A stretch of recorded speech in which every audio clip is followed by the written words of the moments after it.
Aleluia. Graças a Deus, meus irmãos. Bom revê-los novamente. Estivemos aí alguns dias ausentes. Não sei se os irmãos sabem por quê.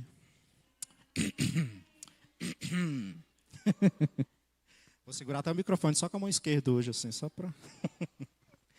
Glória a Deus. Como os irmãos bem sabem, nós estivemos aí no final do ano, agora no comecinho ausentes. Estávamos ali organizando, dando um passo importante para a vida, né? Estava ali me casando. Primeira vez que eu volto aqui na igreja após o casamento. Bênção do Senhor, né? Glória a Deus por isso. Agora eu posso dizer que a Regiane ela não é mais visitante, agora é moradora de Formosa mesmo, né? E não mais minha namorada, nem mais minha noiva, agora é minha esposa, minha mulher, né? Para a glória de Deus.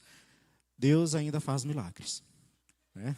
Glória a Deus. Se eu casei, pode ter certeza que muita coisa boa pode acontecer na sua vida também, né? O milagre foi grande aí. Muita oração. Agradeço aos irmãos que oraram pela minha vida nesse sentido, aos amigos que estiveram sempre junto aí, acompanhando toda a luta, todo o processo. E para a glória de Deus, deu certo e mais uma família vem se formando aí em nome de Jesus. Nós vamos agora então falar do que é mais importante, que é da palavra de Deus. E o tema da mensagem dessa noite é: quando Deus separa os que ficam. Eu até preparei aquela imagem ali. Baseado no texto que nós lemos, os irmãos já imaginam basicamente aí o que vamos falar. Eu até já preguei sobre esse texto aqui há algum tempo atrás, e eu trouxe uma outra temática a respeito dele, mas hoje eu quero trazer esse mesmo texto, mas de uma perspectiva diferente. Então, mesmo assentado como você está, eu vou pedir para você abrir a sua Bíblia, ou o seu tablet, o seu celular, mas eu quero que você abra o seu texto aí. Vou pedir para manter apenas a imagem aqui no telão. Pedir para não projetar o texto. E o texto, que foi lido no começo, mas não vamos lê-lo mais uma vez, só que agora, a partir do versículo 3. Melhor, a partir do versículo 2. Juízes, capítulo 7, a partir do versículo 2, diz assim: E disse o Senhor a Gideão: Muito é o povo que está contigo, para eu dar os midianitas em sua mão, a fim de que Israel se não glorie contra mim, dizendo: A minha mão me livrou. 3. Agora, pois, apregou aos ouvidos do povo, dizendo: Quem for covarde e medroso, que volte e vá-se apressadamente das montanhas de Gileade. Então voltaram do povo 22.000, e 10.000 ficaram. E disse o Senhor a Gideão: Ainda muito povo há. Faze-os descer às águas, e ali os provarei. E será que aquele que eu te disser, este irá contigo, esse contigo irá.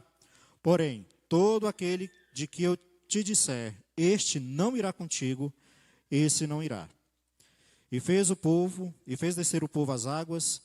Então disse o Senhor a Gideão: Qualquer que lamber as águas com a sua língua, como lambe o cão, esse porás à parte, como também a todo aquele que se abaixar de joelhos a beber. E foi o número dos que lamberam, levando a mão à boca, 300 homens. E todo o resto do povo se abaixou de joelhos a beber as águas. E disse o Senhor a Gideão: Com estes 300 homens que lamberam as águas, vos livrarei e darei os midianitas na tua mão, pelo que toda a outra gente se vá, cada um para o seu lugar. Amém? Vamos orar? Pai, aqui está a tua palavra, eis-me aqui como teu servo, que embora com os ouvidos ouçam minha voz, meu desejo é que com o coração ouçam a voz do teu Espírito Santo. E que esta palavra, Pai amado, apregada aos nossos corações, possa criar raízes a fim de frutificar e trazer em nossas vidas o fruto do Espírito Santo. Que a tua voz seja ouvida neste lugar e o teu nome seja glorificado em toda a terra, em nome de Jesus. Amém. Só para justificar a ausência do pastor Yamandro, como os irmãos devem saber, hoje é o culto de aniversário lá da congregação de Planaltina de Goiás, e ele foi pregar lá com os irmãos e acompanhar o pastor Charles, que está cuidando daquele rebanho, né, a congregação afiliada aqui à nossa igreja, e por essa razão ele não está presente nessa noite. Amém? Então, estejamos em oração pelo nosso pastor, né, pela família pastoral, e que Deus os abençoe também ali na congregação de Planaltina de Goiás.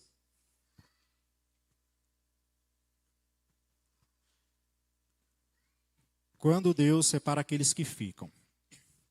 Quando Deus chama alguém para a sua obra, Ele sabe que nem todo mundo vai reagir da mesma forma.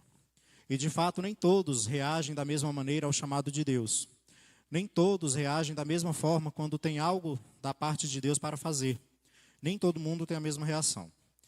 E da outra vez que eu preguei, eu trouxe justamente isso, separando em 3 grupos essas pessoas.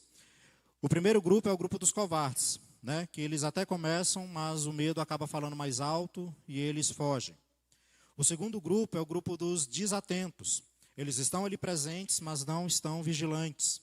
Não percebem que estão sendo provados e acabam por isso sendo reprovados e retirados ali daquela obra. E o terceiro grupo seria o grupo dos corajosos. Não são exatamente os mais fortes, muitas vezes nem são os mais numerosos, porém são aqueles que buscam obedecer, se tornam disponíveis para Deus e são atentos e obedientes ao Senhor. E aí em Juízes 7, Deus ele não está apenas preparando uma estratégia de guerra. Ele está formando um exército ali segundo o seu coração, segundo o que ele deseja. E conforme a gente leu, ele não queria que o povo se gloriasse na sua própria força. A própria Bíblia vai nos dizer, né, em um outro texto, que maldito é o homem que confia no homem que deposita na força do seu braço a sua confiança. Então, maldito o homem que confia mais em si mesmo do que em Deus. Maldito o homem que se engrandece quando ele recebe a vitória. E é muito comum a gente ver pessoas que alcançam alguma vitória, alcançam alguma bênção e depois se gloriam. Ah, se eu não tivesse orado. Ah, se não fosse eu fazer alguma coisa. E esquecem de dar a glória para Deus. E aí eu quero trazer 4 pontos bem rápidos. Onde o primeiro ponto é o seguinte: Deus não trabalha com multidões, mas trabalha com propósito. Deus ele não trabalha com multidões, trabalha com propósito. Nos versículos 1 e 2 a gente vê Deus iniciando essa separação ali do povo. Muito é o povo que está contigo para eu dar os midianitas na sua mão. Quando a gente olha com os olhos humanos, naquela situação ali, já que eles iam enfrentar um outro exército, quanto mais pessoas no exército, melhor seria para eles. Quanto mais soldados ali, melhor seria. Humanamente falando, maior número, maior força, então uma provável maior potência contra aquele grupo. Só que Deus ele deixa claro o motivo pelo qual ele começa a reduzir aquele povo ali. Para que Israel não se glorie contra mim, dizendo, a minha mão me livrou. Em primeiro lugar, meus irmãos, Deus ele não divide a sua glória com ninguém. Deus ele é um Deus justo, ele é um Deus fiel, ele é um Deus soberano. E por ser soberano, ele é sobre todos, ele está acima de todos. Não tem ninguém junto dele ali. Não tem ninguém que esteja a par com Deus. Ele é ele sozinho, somente ele. Então ele não divide a glória dele com ninguém. E quando ele abençoa um povo, e um povo tem essa chance de se voltar contra ele, dizendo, ah não, nós vencemos, nós é que fomos fortes, né? Nós é que fomos o exército, que fomos lá e derrotamos o inimigo. No contrário, eles deveriam estar dizendo que Deus os fortaleceu, que Deus deu a vitória para eles ali. E Deus sabia que aquele povo não iria fazer aquilo. E muitas vezes o excesso de gente pode esconder a dependência de Deus. Às vezes a gente acha que para uma obra ser bem feita, para uma obra ser bem praticada, para uma obra ser bem realizada, a gente precisa de números de pessoas. Precisa de ter muita gente fazendo muita coisa. E muitas vezes não é isso. É aquela velha história de que Deus não quer quantidade, mas Ele quer qualidade. Amém? E quando a gente tem muitas mãos trabalhando num mesmo lugar, numa mesma coisa, começa-se a depender mais desse número de pessoas, começa a depender muito mais da qualidade do trabalho dessas pessoas. E pode sim acontecer de que este grande grupo olhe para o trabalho de suas mãos e pense, nós somos capazes, e começa a esquecer ali da dependência de Deus. Começa a se esquecer que eles só estão ali pela graça, pela misericórdia e pela vontade de Deus. Então, às vezes, Deus ele reduz recursos, pessoas, reduz apoios, reduz uma força, para que fique claro que a vitória vem dele e não da força que nós temos. E muitas vezes é muito comum a gente observar que tem pessoas que acham que elas venceram, conquistaram alguma coisa porque elas se esforçaram, porque elas fizeram alguma coisa, ou porque tinha muita gente com elas ali. Na obra do Senhor isso não é diferente. Isso serve para qualquer área dentro da igreja, seja um ministério de música com muitos músicos. O sucesso do louvor não se dá porque tem muita gente com voz bonita. Não. O sucesso da multimídia não se dá porque tem um técnico que entende de filmagem, que entende de iluminação, que entende de som. Não. O sucesso do grupo da igreja de pandeiro não se dá porque tem muitas pessoas que sabem tocar pandeiro. Não. Não é a quantidade de pessoas que faz a diferença, mas a presença de Deus naquele meio, mesmo que sejam poucos, mesmo que estejam em menor número. Em segundo lugar, os covardes são liberados, não condenados. Quem for covarde e medroso, que volte, para a sua casa e vá-se apressadamente ali das montanhas de Gileade, foi o que Deus disse àqueles que estavam ali. Cerca de 33 mil homens estavam ali prontos para uma batalha, prontos para uma guerra. E não era qualquer guerra, era uma guerra que eles deveriam ir para matar, para não morrerem. Era uma guerra em que eles literalmente deveriam tirar a vida dos outros para que esses outros não tirassem a vida deles. Então não era uma guerrinha para eles irem lá e só fazerem cena de luta. Era para lutar de verdade. E Deus sabia da competência dos midianitas, Deus sabia da competência daquele exército, sabia da força que eles tinham. Deus, ele conhece o teu inimigo. Ele sabe o que teu inimigo é capaz de fazer. Ele sabe o que teu vício, ele sabe o que é a tua mania, ele sabe o que o teu prazer é capaz de fazer na tua vida. Então, quando ele reduz algumas coisas da sua vida, é justamente para que aumente a sua dependência de Deus e não daquilo que está à sua volta. Às vezes você reclama porque, de alguma forma, o seu salário foi diminuído, ou porque você teve que vender o seu carro para comprar um carro mais barato, mais econômico, e parece até que é Deus que está castigando, tirando alguma coisa. Mas entenda, às vezes Deus reduz para que você possa, de fato, crescer e mostrar dependência total dele. Justamente porque essa dependência pode ter sido deixada de lado. Mas Deus, ele não humilha os covardes, ele os libera. 22 mil homens ali voltaram. Deus poderia ter simplesmente fumegado aqueles homens pela covardia, pelo medo. Deus poderia ter feito que eles adoecessem, de que eles, de alguma maneira, pagassem pela covardia dele. Mas o que Deus fez foi simplesmente liberá-los. Vá para casa, fique no seu lugar. A obra de Deus, meus irmãos, é para quem tem coragem. Seja para ouvir comentários negativos à sua fé. Acredito eu que muitos aqui, se não todos, quando se converteu, começou a ouvir piadinha, comentário. Mas a igreja não leva ninguém a nada. Pastor só quer ganhar dinheiro, só quer tirar proveito. Esse povo só quer enganar aí, só quer ter lábia para ganhar dinheiro. Provavelmente você ouviu isso em algum momento da sua vida, ou talvez ainda ouça até hoje. Mas uma verdade que a gente vive na nossa igreja, que a gente vê aqui na nossa prática diária aqui, é que a gente sabe que mesmo que hajam, sim, homens corruptos no meio do evangelho, também há homens corruptos em outras religiões, há homens corruptos em todo lugar, a gente sabe que o nosso serviço é para Deus. E que a presença do pastor ou a ausência do pastor não quer dizer muita coisa para a gente. A gente está aqui para servir aquele que é digno de louvor, de honra, de glória, de adoração. Aquele que é digno de que a gente entregue a nossa vida por ele. A gente já entendeu isso e por isso estamos aqui. Mas quem está lá fora vai olhar e vai dizer, olha lá, bando de bobo, vai para a igreja para ficar ouvindo o pastor pregar, para ganhar dinheiro deles e não sei o quê. Só que aí você sabe que, a partir do momento que você coloca em prática aquilo que você ouve aqui no púlpito, que você vive a palavra de Deus lá fora, a diferença é feita instantaneamente. E aqueles que em algum momento te apontam, diminuindo a sua fé, eles começam a perceber que alguma coisa mudou na sua vida. E a sua vida se torna um testemunho para aqueles que duvidaram. Estão entendendo? Então, medo, ele não é só uma fraqueza emocional. Ele é a falta da confiança naquilo que Deus pode fazer. O medo, ele é até natural. É comum que a gente tenha alguns medos, medo de algum bicho, medo de altura, medo de fazer alguma coisa. E o medo, às vezes, ele vai servir até para que a gente possa pisar no freio, analisar a situação e então, analisando melhor, a gente dê um próximo passo ou recue, se for necessário. Quem tem medo de altura, por exemplo, vai tomar um maior cuidado quando estiver no alto, para que não caia, para que não sofra algum acidente.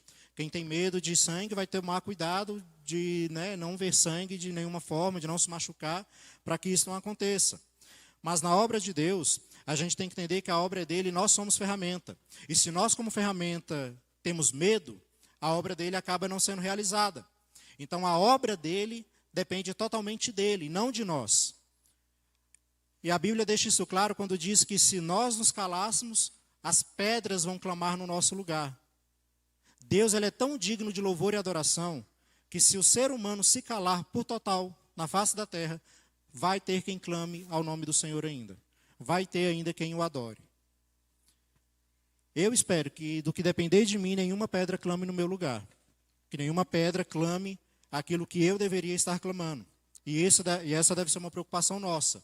Nenhuma pedra vai clamar no meu lugar enquanto eu tiver fôlego de vida. Porque eu vou louvar ao meu Senhor, eu vou servi-lo, eu vou fazer a obra dele, eu estarei aqui disponível para o Senhor. Eu criarei coragem e farei a obra dele. E claro que não é fácil. A gente, quando olha para a obra de Deus, a gente pode pensar às vezes nas atividades da igreja, mas a obra vai muito além das atividades da igreja. A obra vai muito além da organização de um púlpito, da organização de um louvor, de quem vai transmitir, vai muito além de colocar os bancos num lugar limpinhos e preparados para que você chegue e se assente no seu lugar. A obra de Deus, ela é muito maior lá fora do que aqui dentro. Aqui a gente só se reúne para adorá-lo em uma só voz, mas lá fora é que a obra realmente é feita.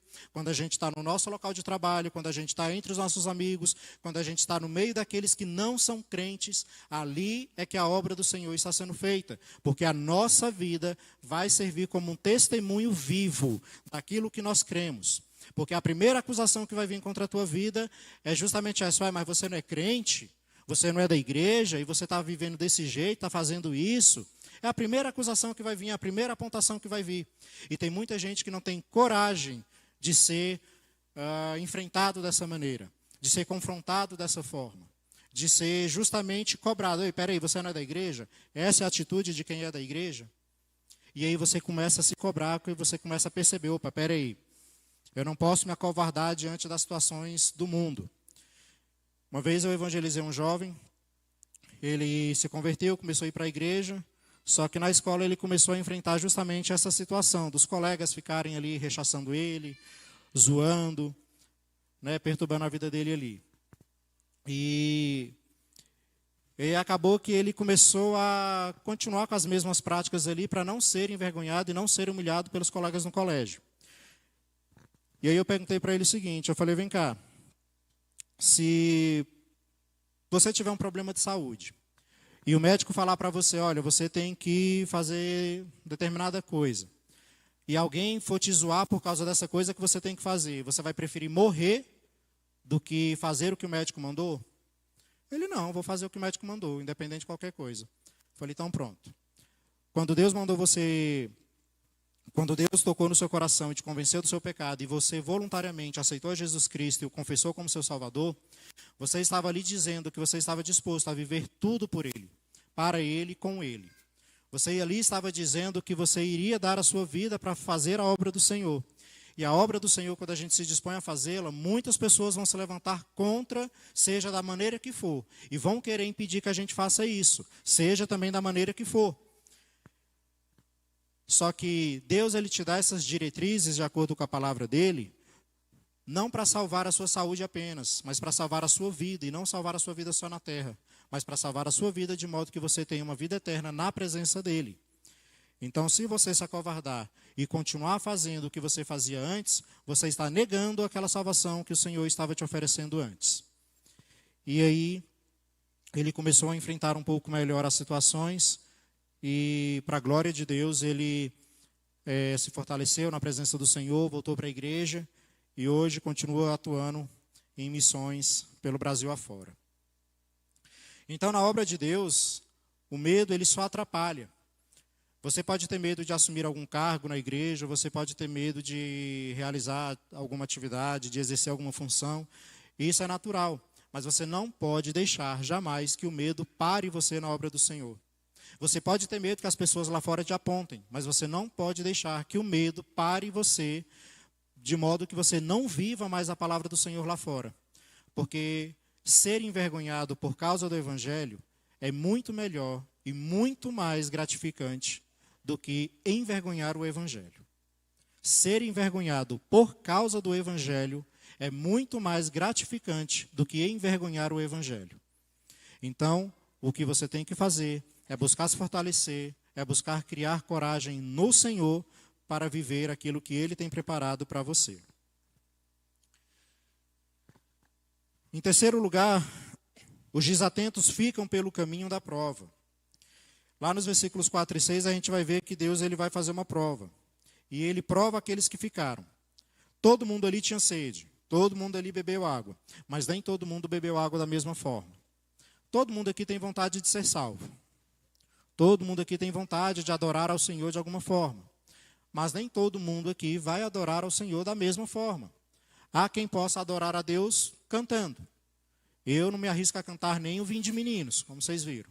Falei para a equipe de louvor, canta aí, eu não vou cantar não. Porque se eu cantar, os meninos vão correr para o outro lado lá. Tem que chamar eles para cá. Eu não me arrisco a cantar. Prefiro servir de outras formas. E há aqueles que vão, pelo mesmo motivo, a gente está aqui reunido pelo mesmo motivo, mas vamos servir a Deus de maneiras diferentes. Todo mundo aqui tem um talento diferente, todo mundo aqui tem uma competência diferente, cada um aqui tem uma coisa diferente para oferecer a Deus. E é natural que a gente tenha medo. Eu fiquei quase 5 anos aí na frente da questão de direção de culto, de liturgia e tudo mais. E quando comecei até entender como funcionava, fui estudar, fui pesquisar, fui analisar tudo, eu falei, peraí, até a Igreja Batista mesmo, a Convenção Batista Brasileira, tem uma diretriz necessária para a liturgia de culto. O culto não pode acontecer de qualquer forma, só pegar o microfone, ligar, um canto, outro prega, o outro ora e está feito o culto. Não, tem um porquê, um para quê de cada coisa no seu devido lugar. E eu tinha muito medo de querer fazer e alguém encrencar comigo, alguma coisa assim. Só que eu, na cara de pau, com medo mesmo, quer saber, estou nem aí. Ia e brigava com um, e brigava com o outro, e dava bronca daqui, levava bronca de lá, mas ia. E o serviço foi se moldando, foi se moldando, foi se moldando, e todo mundo começou a falar a mesma língua, todo mundo começamos a se entender, e a coisa começou a fluir. Hoje já está bem mais fluida do que 4 anos atrás, do que 3 anos atrás.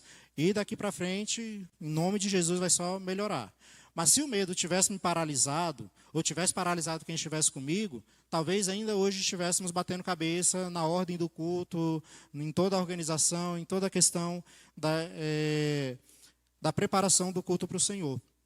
Então o medo, ele pode até existir, ele vai existir, é natural que ele exista, mas a gente precisa procurar criar coragem no Senhor e preparação nele.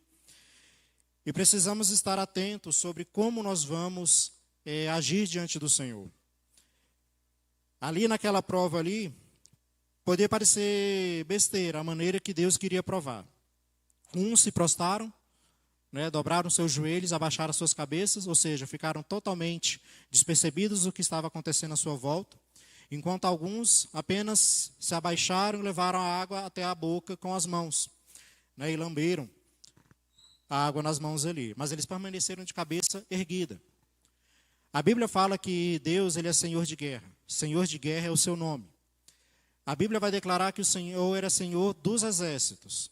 E como Senhor dos exércitos, Deus ele é extremamente estrategista.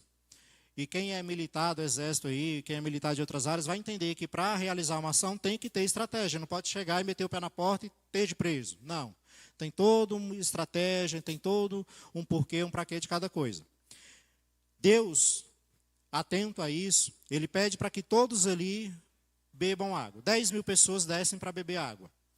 300 homens apenas levam a água até a boca.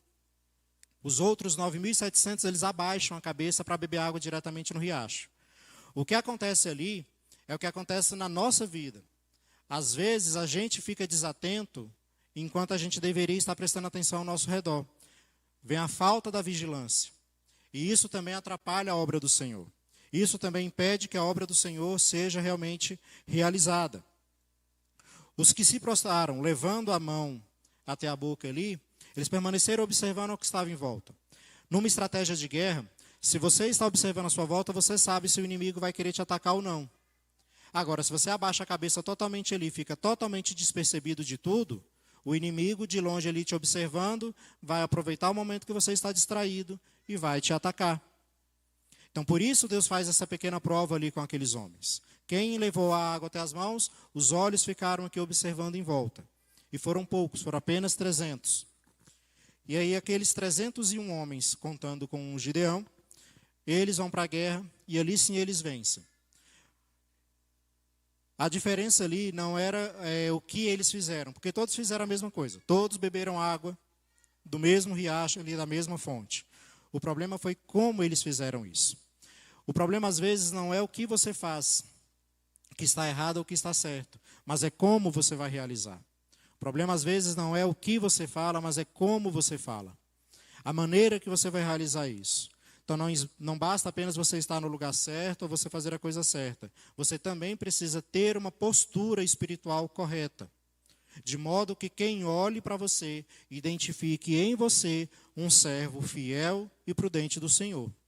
Um servo que verdadeiramente serve a Deus, um servo que é de fato um homem e uma mulher de Deus. As pessoas precisam olhar para você e te identificar como isso.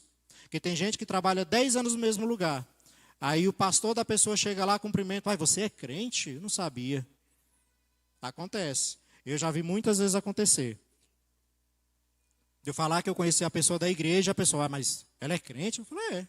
Desde quando? Eu falei, não sei, desde que eu conheço. Tem uns 8 anos que eu conheço, é crente, e já era há muito tempo. Eu não sabia não, que não sei o quê, que nunca falou nada aqui no serviço. Pois é. Então, de que forma você está vivendo a sua vida? De que forma você está se tornando conhecido lá fora como servo do Senhor? Lá fora você pode ter a sua profissão, você pode ser médico, advogado, policial, soldado, pode ser o que você quiser, professor. Agora, a maneira que você exerce a sua profissão também vai dizer muito sobre a sua fidelidade a Deus. Porque você não serve somente a sua profissão ali, você não serve somente ao seu patrão. Antes de tudo, de mais nada, você serve primeiramente a Deus. Então a sua vida inteira deve ser um culto a Deus, em todos os momentos, em todos os lugares. O Patrick, uma certa vez, ele pregou aqui, ele falou que a nossa vida, a gente tem que ser a carta que o mundo vai ler. Paulo, ele escreveu diversas cartas, Pedro escreveu cartas, João escreveu cartas.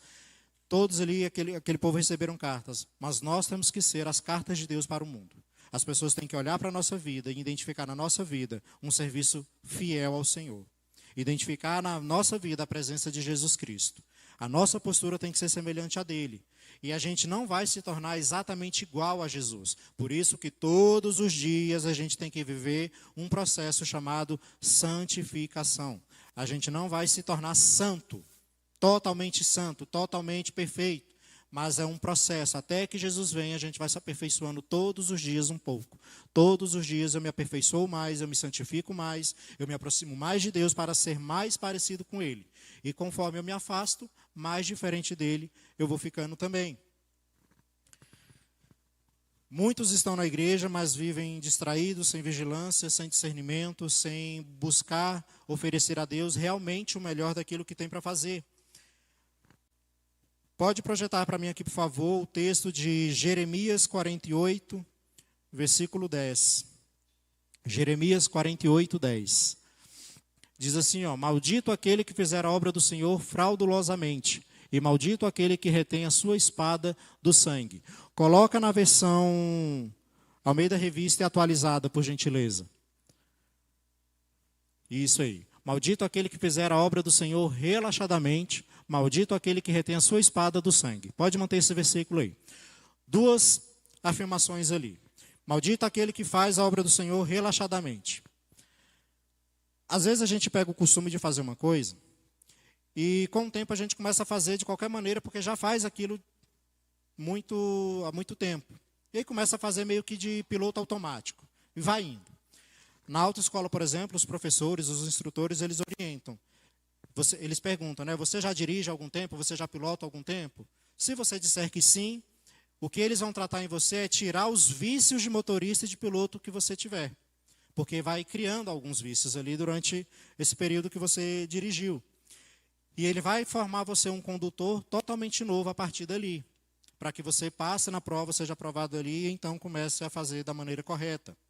Agora com orientação. Primeiro que já está errado se dirigir sem carteira, Já começa por aí.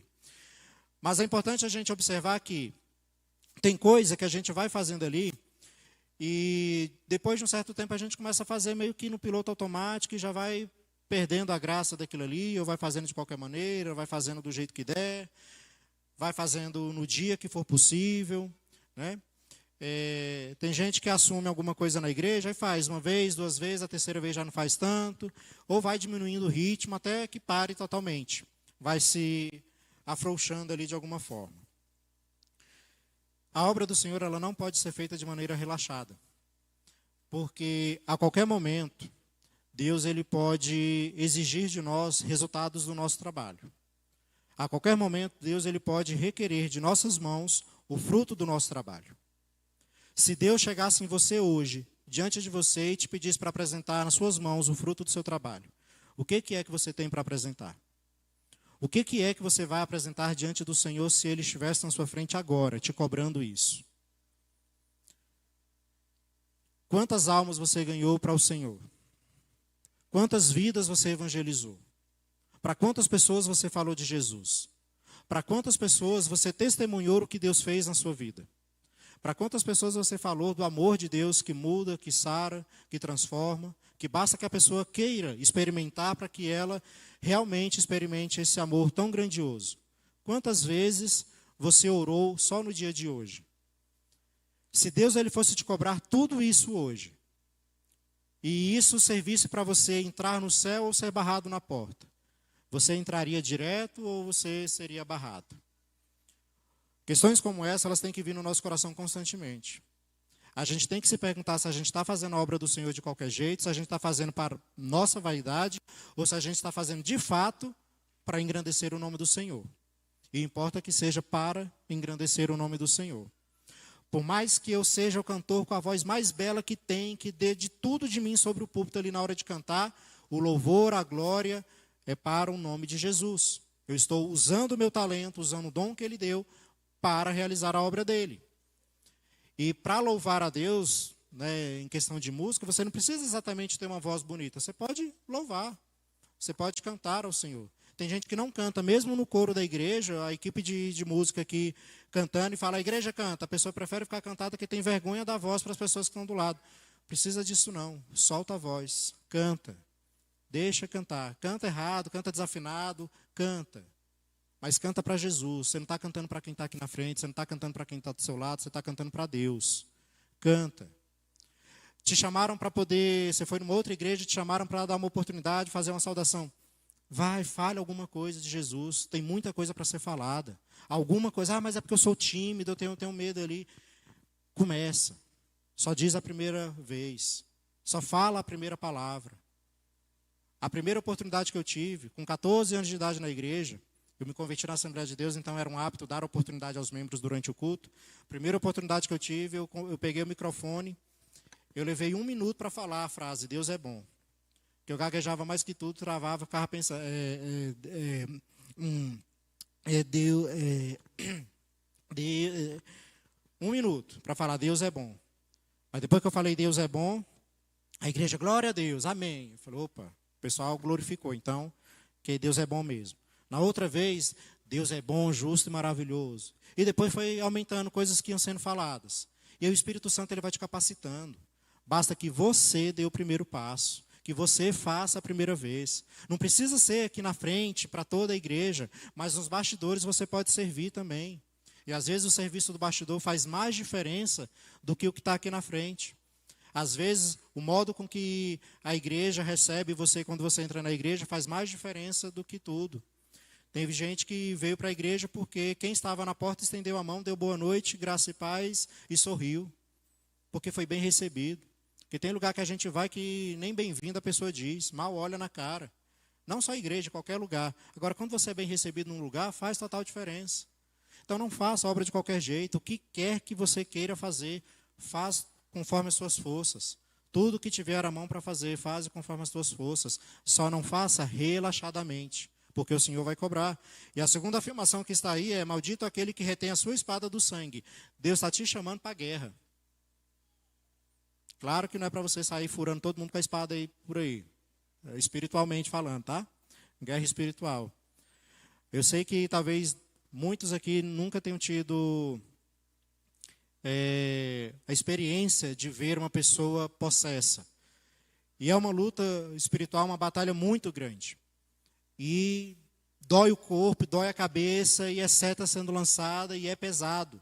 Tem lugares que você está ali e você sente um peso muito grande. Isso tudo é espiritual. E é para essa guerra que nós somos chamados todos os dias. E eu nunca vou me esquecer da frase do pastor João. Se eu não me engano, o sobrenome dele era Bem-vindo. Eu nunca tenho certeza do sobrenome, mas era pastor João. Ele era pastor presidente do primeiro ministério que eu congreguei quando eu me converti. E num congresso de jovens, ele falou o seguinte, que se toda a igreja fechasse os olhos e abrisse os ouvidos espirituais, tudo que nós ouviríamos seria o tilintar das espadas nas regiões celestiais. Porque os anjos do Senhor estão sempre com a espada nas mãos. Anjo não tem nem bainha, o lugar de descansar a espada. A espada é na mão. Desde quando foram criados que receberam a espada, está com a espada na mão ali, ó, até hoje. Eles não têm lugar de descanso da espada, não. Porque a guerra não para.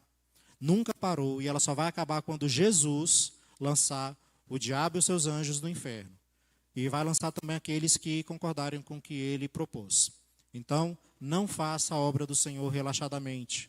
Esteja disposto, com coragem, para poder lutar espiritualmente. Dobre os seus joelhos na madrugada, fale com o Senhor, busque a presença dele todo o tempo. Ore realmente pela vida dos pastores, dos líderes mundiais, né, missionários que estão por todo o mundo, melhor dizendo, que estão tendo as suas vidas ceifadas.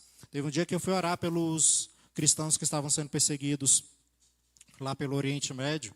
Meus irmãos, me deu uma dor nas costas tão grande que parecia que eu tinha descarregado um caminhão de cimento sozinho durante todo o dia. Um peso nas costas que até para respirar doía. E aí, quando eu entendi que aquilo era por conta do peso espiritual, aí eu orei novamente ao Senhor até que o alívio veio e Deus fez ali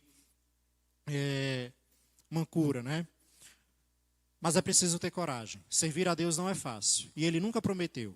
O que muito me alegra no Senhor Jesus Cristo é que Ele nunca me prometeu uma vida fácil ao servi-lo. Muito pelo contrário, Ele deixou bem claro como é que seria. Ele falou para a gente, no mundo tereis... Mas Ele, o que Ele fala logo em seguida? Mas tem de bom ânimo. Eu venci o mundo. Sabe por que Ele afirma que Ele venceu o mundo? Porque Ele quer dizer para a gente que a gente não precisa lutar essa luta contra o mundo. Eu não preciso vencer o mundo, Jesus já venceu. Você não precisa vencer o mundo, Jesus já o venceu. Então a sua luta é muito menor do que o que você imagina. Apenas se disponha a lutar pelo Senhor e pela sua obra. Por último, os corajosos, eles podem não ser a maioria, mas eles são mais do que suficiente. Deus, ele não disse com estes 300 e mais alguma coisa, ele disse apenas com estes 300. Deus, ele não precisa de quantidade, ele procura qualidade espiritual.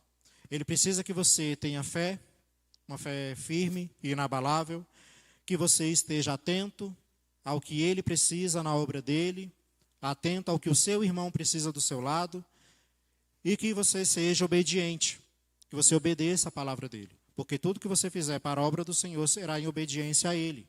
Não tem como você ser desobediente e servi-lo. As duas coisas não dão certo. E quando Deus ele escolhe você, ele garante a vitória para você. Então o segredo não está no número de pessoas que está à sua volta, nem no número de pessoas que tem na igreja, mas na presença de Deus com esses. Antes eu tinha tantos amigos que oravam comigo, hoje em dia ninguém mais ora. A qualidade não estava na quantidade de amigos que oravam com você. Se você parar para observar, é bem capaz que a tua vida tenha fluído muito mais sem esses amigos que oravam junto do que agora que você está orando sozinho. Porque a diferença está na qualidade do que você busca, não na quantidade de quem busca com você. Então, meus irmãos, não procure ser maioria, porque um sozinho com Deus já é maioria. Busque apenas estar na presença do Senhor constantemente. Busque apenas estar na presença do Senhor de maneira fiel. Seja fiel a Ele, Ele é fiel a você todos os dias. Se você acha que você não tem motivos para buscar ao Senhor, que você não tem motivos para poder realizar alguma coisa, pare e pense, você acordou, você saiu da sua cama hoje. Muita gente não saiu da cama do hospital, muita gente ainda não saiu do coma, lá da UTI, muita gente não conseguiu colocar os pés no chão, muita gente não vai acordar amanhã de manhã. E o que você vai ter para fazer quando você acordar? Quem vai ser você? E até hoje eu me lembro desse tema da pregação de um culto de jovens que a gente fez, acho que foi um congresso, se eu não me engano. Né? Quem que é você depois do culto? Quem que vai ser você depois do culto? Quando o culto acaba aqui, daquela porta para fora, você vai fazer o quê? Você vai ser quem lá fora? Porque ser o crente adorador, fiel, que levanta a mão, que canta, que pula, que se alegra na presença de Deus. Aqui dentro, às vezes, é muito fácil. Mas lá fora, lá na hora da luta, lá é que o bicho pega. Então, é dessa coragem para lutar lá fora que a gente precisa. A equipe de música pode subir, por favor.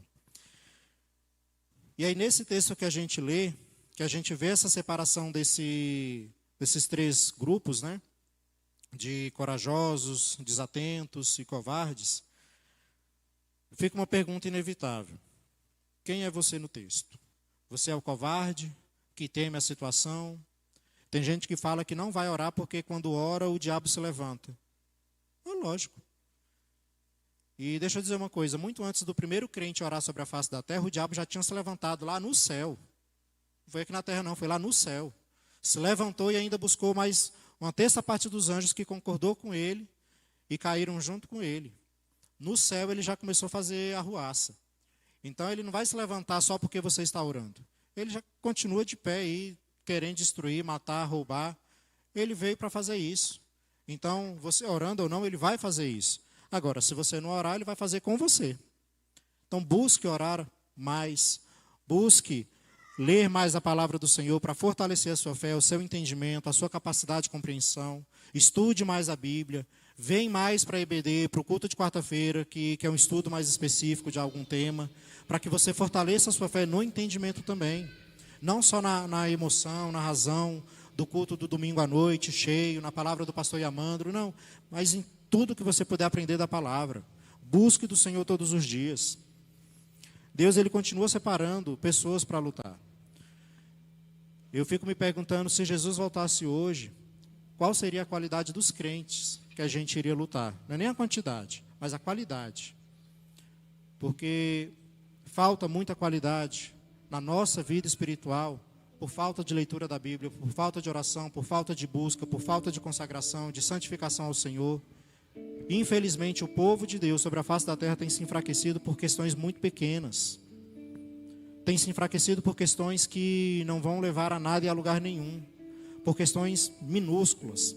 E a gente precisa se fortalecer por uma questão muito maior. Jesus Cristo está vivo. Portanto, Ele quer um povo vivo. Um povo que o serve e que o adora em espírito, em verdade, como a gente cantou aqui no início do culto. Um povo que declara que realmente maravilhoso é estar em sua presença, mas a gente tem que entender também que maravilhoso é enfrentar as lutas que a gente enfrenta por causa do nome de Jesus. Quando ele chamou a Paulo, ele falou: eu te mostrarei o quanto você há de sofrer por causa do meu nome. E Paulo sofreu. E contudo, ele nunca desanimou e nem sequer abandonou o Senhor. Meus irmãos, o sofrimento ele nunca vai deixar de existir enquanto estivermos sobre a face da terra. Eu estou vivendo os melhores dias da minha vida, construindo a minha casa, construindo a minha família, dias de felicidade. Mas eu sei que ainda haverá dias difíceis, ainda haverá dias de perda, ainda haverão dificuldades para eu enfrentar em algum momento. Assim como eu enfrentei muitas dificuldades. Já desde a infância, o diabo lutava contra a minha vida. Eu via vultos, eu via espírito. Eu fiquei mais de um mês brincando com uma criança que depois eu descobri que já tinha morrido há mais de uma década, no fundo do quintal da minha casa. Espírito maligno querendo enganar. Na minha infância, dos 6 até os 12 anos de idade, eu tentei contra a minha própria vida por 7 vezes. E não foi tirar a vida comendo manga com leite, não. Foi se enforcando, deitando em cima de uma faca. Eu deitei com o peito em cima de uma faca. E a faca nem sequer me arranhou. Porque Deus tinha algo na minha vida. Eu cresci em um lar completamente desestruturado. Meu pai biológico era alcoólatra, é alcoólatra até hoje. Meus tios usavam cocaína na minha frente. Eles faziam uma carreirinha de cocaína na mesa que eu estava comendo. E me ofereciam.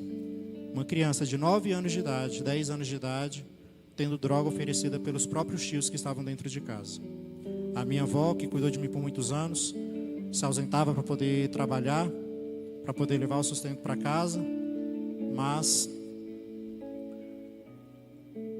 nunca deixou de orar pela minha vida. E foi ela quem me apresentou a Bíblia. Eu já contei aqui algumas vezes, quando eu era criança eu queria ter livros para ler, livros infantil, de história infantil, e ela não tinha condições. O único livro que a gente tinha em casa era uma Bíblia. E ela lia essa Bíblia todos os dias à noite antes de dormir. E um dia eu pedi ela para ler. E ela começou lá em Apocalipse, mas não com aquelas histórias pesadas. Mas ela falou de um novo céu, de uma nova terra, onde não haverá choro, nem sofrimento, nem ranger de dentes, onde a covardia não vai te alcançar, onde o medo não vai te alcançar, um lugar onde você vai eternamente adorar, livre de todo o mal que você já sofreu aqui na terra, livre de qualquer coisa que pudesse te afetar aqui. Essa terra existe, esse céu existe, essa nova terra existe, e nós temos que nos preparar como povo de Deus para ocupar o nosso lugar nessa terra. A gente tem que crer na promessa do Senhor Jesus Cristo, que está lá em João 14, quando ele fala: eu vou para a casa de meu pai e eu vou preparar lugar para vocês lá. Jesus está preparando lugar para nós, e eu afirmo com uma certeza firme no meu coração: esses lugares estão prontos, só aguardando os novos moradores. Jesus Cristo está perto de voltar. Por isso a gente precisa colocar o nosso coração nas mãos de Deus, para que a covardia não tome conta da gente, para que o medo não tome conta da gente, para que nós, enquanto igreja do Senhor sobre a face da terra, façamos a diferença e vivamos o melhor de Deus. Você coloca os seus pés. A vitória que Deus tem para você, Ele pode não escolher muitas pessoas para estar do seu lado. Você pode talvez estar se vendo sozinho em alguma situação da sua vida, mas acredite, tem um ditado popular aí no mundo que talvez case com isso aqui: antes só do que mal acompanhado. Tem pessoas que dizem que estão orando por você, que elas nunca dobraram o joelho pela sua vida. Tem pessoas às vezes que falam: estou em oração, e nunca sequer oraram. Tem pessoas que vão falar: não, nós estamos juntos, e na hora que você precisar, opa, estou ocupado. Tem pessoas que vão te deixar na mão, mas tem alguém que não te deixa na mão jamais, que é Jesus Cristo. Esse Ele é fiel e vai permanecer fiel até que Ele venha. Oremos ao Senhor. Senhor Deus, Pai Todo-Poderoso, Criador dos céus e da terra, em nome do Senhor Jesus Cristo, nós estivemos aqui hoje reunidos em Tua presença para glorificar o Teu nome, louvar e adorar ao Senhor.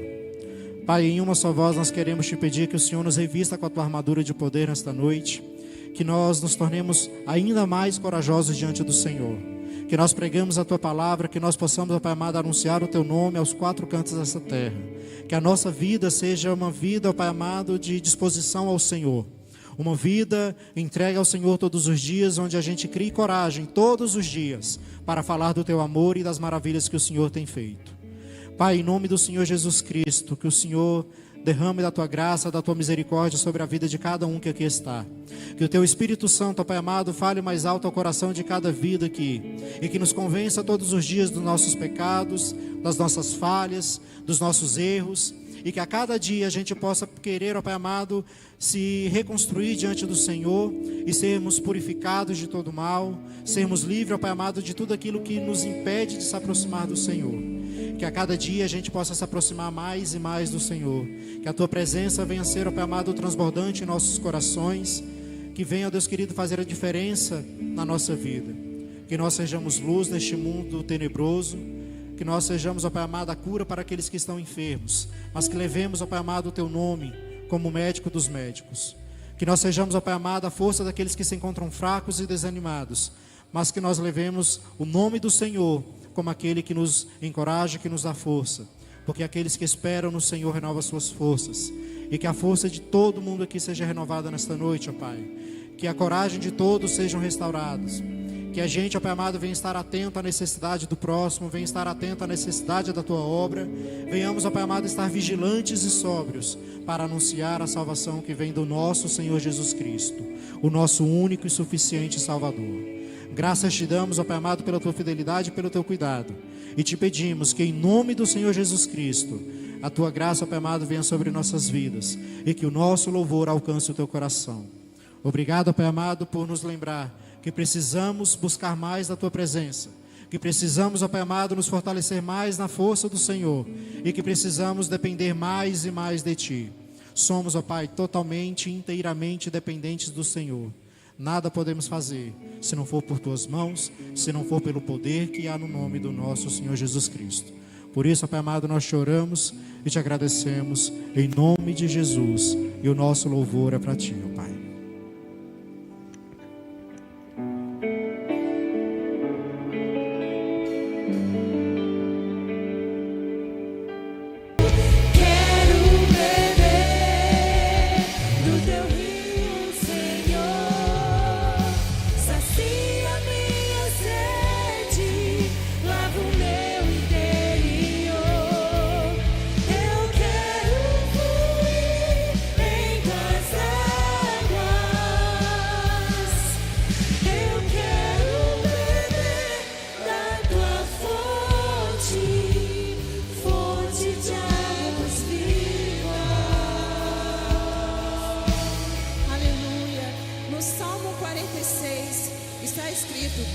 Deus é o nosso refúgio e fortaleza.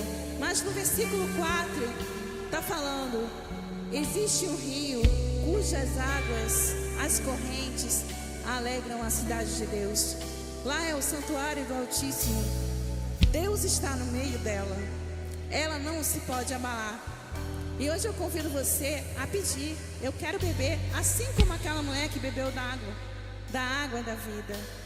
Eu quero que você feche o seu olho e fale com Deus: dá-me de beber, pois eu tenho sede. Amém? Dá-me de beber, pois tenho sede. Não quero mais buscar. Sim, Pai, nós não queremos, Senhor. Nós queremos a fonte de água viva. Não precisarei aqui voltar pra minha sede saciar,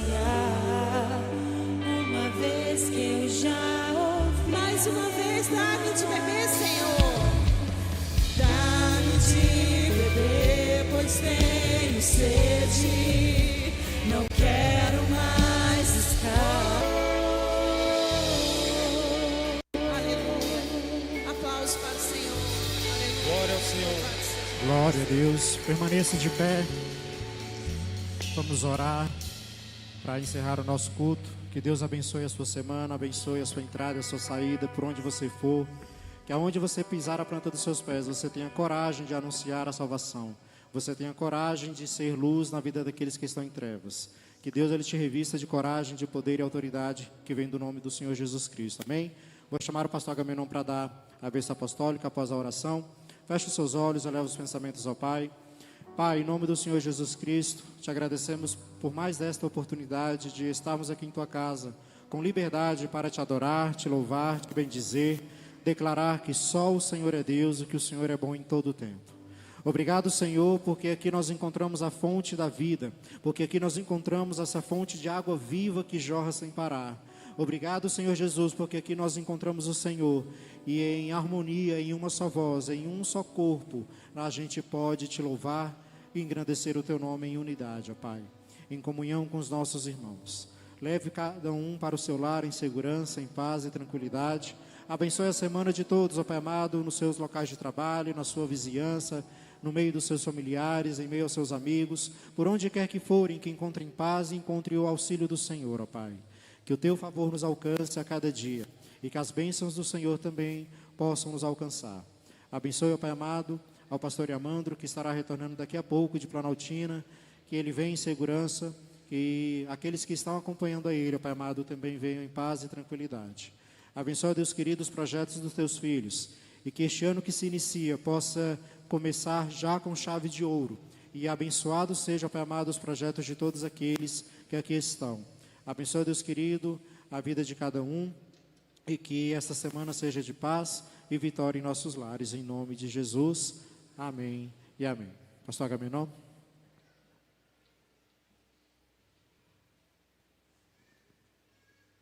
Amém, irmãos? Eu gostaria neste momento de fazer uma reflexão bem rápida, bem precisa. Quero dizer, irmão Henrique, que essa sua vitória é nossa também. Deus abençoe. E assim, eu gostaria também que os irmãos olhassem para o seu irmão do lado, sua irmã, dissesse: que bom que você está aqui, tenha uma boa semana. Dá-lhe um abraço. Amém? Aos irmãos, uma boa semana, que Deus abençoe. Que bom que você está aqui. Amém?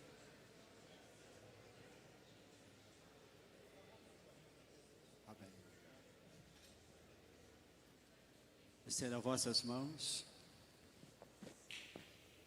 E assim que o amor insondável de nosso Senhor e a graça de nosso Senhor Jesus Cristo e as consolações gloriosas do Espírito Santo seja com a PIB de Formosa e toda a igreja do Senhor da face da terra, agora e sempre.